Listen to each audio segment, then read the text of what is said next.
పాడు లేకుండా ఇష్టారాజ్యంగా జీవోలిచ్చి ప్రజల సొత్తును దండుకున్నటువంటి పరిస్థితి. 70 రోజుల్లో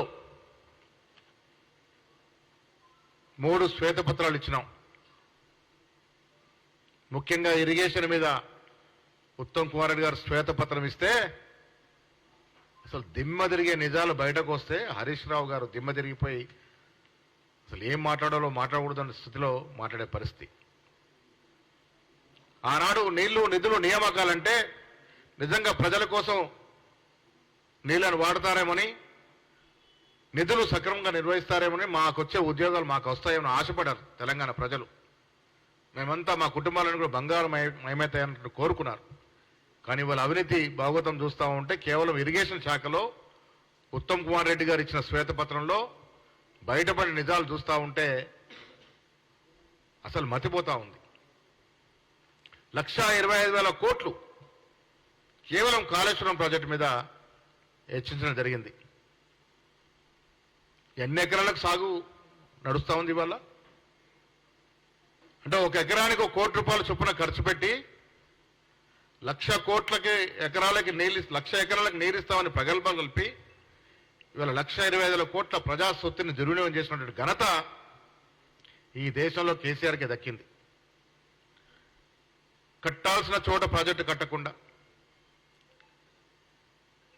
వ్యయాన్ని పెంచుతూ ఎంత వ్యయం పెరిగితే అంత కమిషన్లు వస్తాయి కాబట్టి 35-40 కోట్ల ప్రాజెక్టుని ఇలా 1,20,000 కోట్లకు తీసుకెళ్లి ఆ కట్టిన ప్రాజెక్ట్ అన్న చక్కగా ఉందంటే బీటలు బారుతా ఉంది. మేడిగడ్డ బ్యారేజ్ కానీ ఇతరత్ర బ్యారేజ్ ఇవాళ కూడా పేపర్లో వచ్చింది, మరొక బ్యారేజ్ దగ్గర బీటలు పారుతా ఉన్నాయని. కాంగ్రెస్ హయాంలో పోచంపాడు శ్రీరామ్ సాగర్ ప్రాజెక్టు కట్టాం, పోచంపల్లి ప్రాజెక్టు కట్టాం, నిజాం సాగర్ ప్రాజెక్టు కట్టాం. 100 ఏళ్లకు పైగా అవుతున్నా ఒక్క పలుకు కూడా రానటువంటి సందర్భం. 100-150 సంవత్సరాలకి ఉండాల్సినటువంటి నాణ్యతతో కట్టాల్సిన ప్రాజెక్టులని నాసి రకంగా కట్టి కాంట్రాక్టులు జేబులు నింపి తద్వారా కమిషన్లు దండుకునే కార్యక్రమంలో టీఆర్ఎస్ పై నిమగ్నం ఉంది. కాబట్టే ఇలా 1,00,000 కోట్ల ప్రజాధనాన్ని దుర్వినియోగం చేశారు. మిత్రులారా, దేశ చరిత్రలో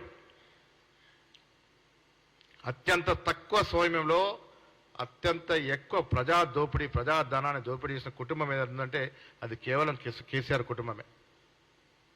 9.5 ఏళ్ల పాలనలో 1,00,000 కోట్ల రూపాయల ప్రజాధనాన్ని దుర్వినియోగం చేశారు. దుర్వినియోగ మార్గాలు ఇవ్వని కాదు, ప్రాజెక్టుల పేరిట దుర్వినియోగం చేశారు, భూముల పేరిట. ఆనాడు నిజాం ప్రభు భవిష్యత్ అవసరాల కోసము ఉంచిపోయినటువంటి 3 నుంచి 4 లక్షల ఎకరాల భూమి కేసీఆర్కి పంటగా మారింది. అయినోడి